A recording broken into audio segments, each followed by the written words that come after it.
misery. But cruelty doesn't always come to us through truth. Sometimes it wears the mask of legend.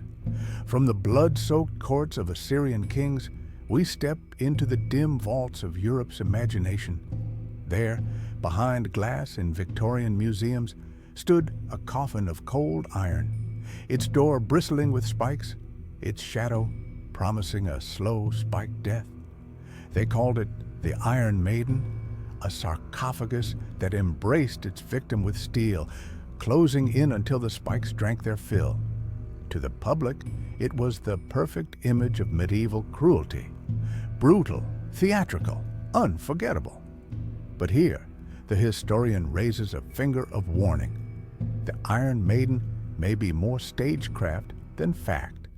Evidence points not to the Middle Ages, but to the 19th century, a time when the world was hungry for Gothic horrors, and museum halls were eager to feed them.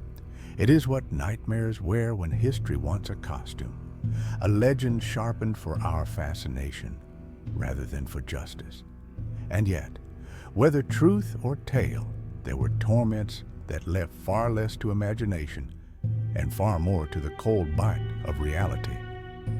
If the Iron Maiden was the theater of myth, sawing was the theater of certainty. Here, there is no debate, only the slow, merciless work of wood and steel.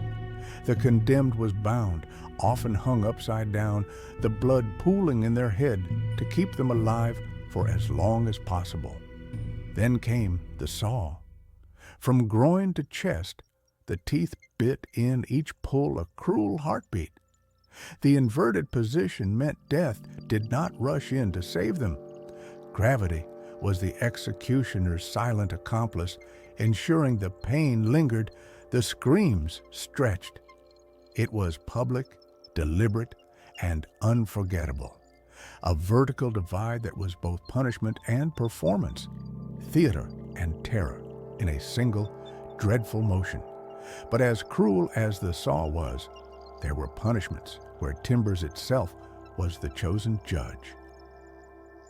Beneath the stone vaults of the Tower of London, there stood a frame that was neither sword nor noose, yet it broke men just the same.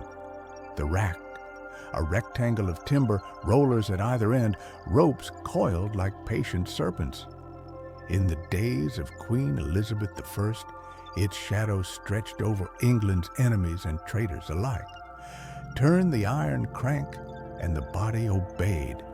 Arms and legs pulled apart until joints tore from their sockets and sinews snapped like wet parchment.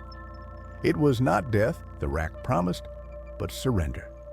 Jesuit priest Edmund Campion, accused of treason in 1581, felt its merciless stretch until his body was ruined. His confession wrung out like water from cloth. 2 decades later, Guy Fawkes, the man who sought to blow Parliament sky high in 1605, was brought to this same timbered terror. By the time he signed his confession, his once bold script had shrunk to a trembling scrawl, the handwriting of a man whose bones had been taught obedience. The rack was more than a device, it was theater. Every creak of wood, every groan of rope was an unspoken sentence, and in Elizabethan England, that sound was a language of one every prisoner understood. If you think you've seen it all, then get ready to see where ropes were used for judgments. Hanged, drawn, and quartered. In medieval and early modern England, high treason demanded a spectacle, one that would etch terror into the bones of any who watched. Under the reign of monarchs like Edward I and later into the rule of the Tudors, the condemned were first dragged to the gallows, where the rope tightened just enough to let death hover, never claim. Cut down gasping, they were disemboweled before their own fading eyes, entrails cast into fire as if to burn away their defiance. Then came the beheading, swift but unkind, followed by the quartering, limbs severed and sent to the far corners of the realm, each piece a silent herald of the crown's reach. It was in August of 1305 that William Wallace, Scotland's defiant knight, met this fate in London. His body was scattered, but his rebellion became immortal. Many others followed across the centuries until the sentence was finally abolished in the 19th century. A kingdom's warning, written not in ink, but in rope, steel, and fire. Now let go over to the Middle East. From the banks of the Danube to the deserts of the Middle East, the sharpened stake was both a weapon and a proclamation. In its most brutal form, the victim was raised high, the stake piercing through flesh and muscle, the body's weight dragging it deeper with each breath. Death could come swiftly or linger for hours, even days, depending on the skill or cruelty of the executioner. In the 15th century, Vlad III of Wallachia, remembered as Vlad Tepes, the Impaler, turned this punishment into a language of fear. Roads leading to his domain became lined with forests of the dead. Each stake was a warning that mercy was not the way of his rule. Travelers spoke of the sight with trembling voices, and enemies thought twice before crossing his borders. A kingdom's law, not inked on parchment, but carved in blood and timber. If impalement was terror carved into the skyline, then some punishment sought horror in nature's own strength. Braiding into trees, tensional execution. Two young supple trees, bent and straining, became the executioner's hands. The condemned was bound between them, limbs tethered to each trunk. Then, with a single release, nature reclaimed its tension. The trees snapped upright, tearing the body apart in a violent, inevitable recoil. This was not the steel of an empire or the rope of a gallows, but the primal geometry of punishment, the weaponization of the forest itself. In tribal histories, it was said that the crack of the trunks was not the loudest sound that day, a sentence written in the language of roots and branches, where nature itself delivered the final verdict. If the trees tore a body in silence, the next punishment roared through history as a blend of flesh and legend.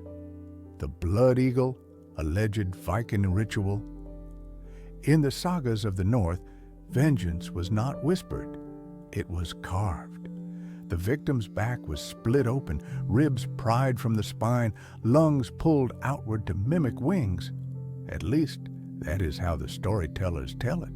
Historians still argue, was this truly done? Or was it a poet's cruel metaphor for the utter destruction of an enemy? But in the Viking imagination, the blood eagle was more than death.